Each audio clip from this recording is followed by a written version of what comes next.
Do you want to know how to clean your carburetor? In this video, I'm going to show you all the steps you need to go through to properly clean your carburetor.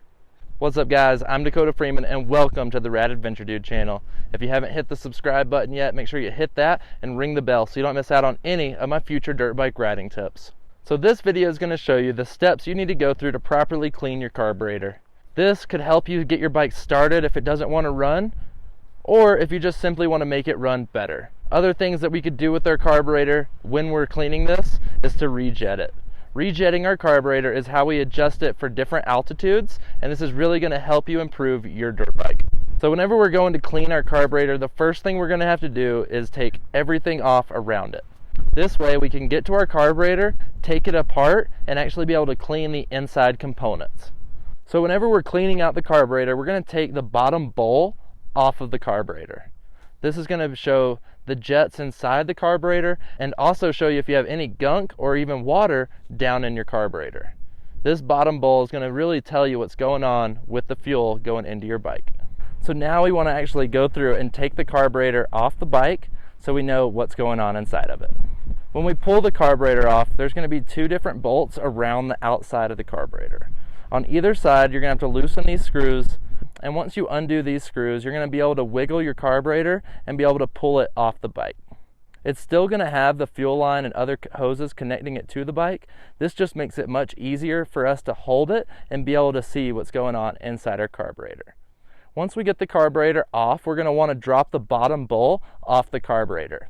These 4 screws are going to come out the bottom of the carburetor, which is going to open up the carburetor and allow us to see the jets, the floats, and what's inside the carburetor.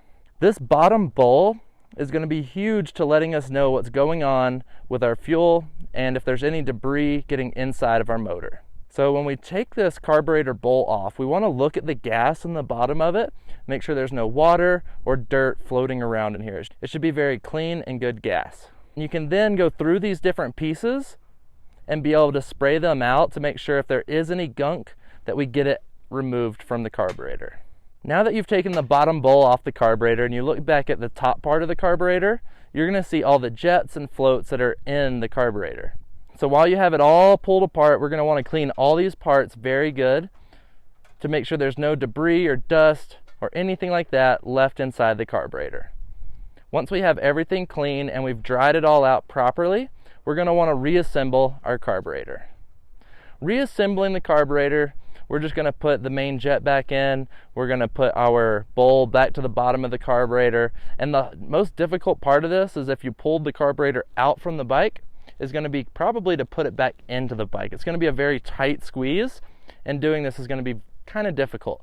Once you do it a few times, you're going to get the hang of it and it's going to be easier. But the first couple times you do it, it can be kind of difficult. So just work with this piece, wiggle it back into place, and make sure it's in the right spot. Did this video show you how to take your carburetor apart and get it all cleaned out? Well, make sure you like this video and drop some comments down below and ask me any other questions that you have. So once we've gone through and cleaned the carburetor and we've already reassembled it back to the bike, we just want to make sure when we turn the gas back on that everything's working correctly. We shouldn't have any leaks or anything like that, and the fuel should be flowing straight into the carburetor just fine.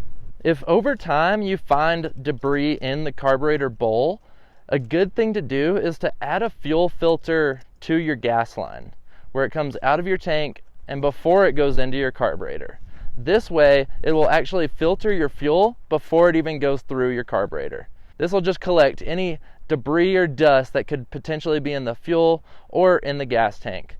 So make sure if you're struggling with keeping your carburetor clean, adding a fuel filter could really help you in this situation. Other things we can do if we're finding debris and dust in the carburetor is to make sure we're regularly cleaning our air filter. Cleaning our air filter is going to be huge to keeping dust and debris out of our dirt bikes. If any dust and debris gets through this air filter and into the carburetor, it could clog up your jets and make your carburetor not work correctly. So make sure that we keep our air box clean, our air filter clean, and in turn, keep our carburetor and the rest of our dirt bike free of any dirt and debris. When you're doing this kind of proper maintenance on your dirt bike, just make sure that you're doing everything correctly and that all the screws end up where they came from. This way you don't leave something off the bike or have something left in the bike that wasn't supposed to be there. If you're looking for more dirt bike riding tips, well, I'm always here. I've made a full course over on my website that'll walk you from being a complete beginner through the step-by-step process that you need to know to become an expert rider, mastering the tracks and trails. I really feel this is going to help improve your dirt bike riding, so make sure you check it out today. You can also find my rad merch over on the website as well. Make sure you hit the subscribe button that's right here and ring the bell so you don't miss out on any of my future dirt bike riding tips. After that, you can watch my next video right here on how to shift your gears. Stay rad, and I'll see you guys over there.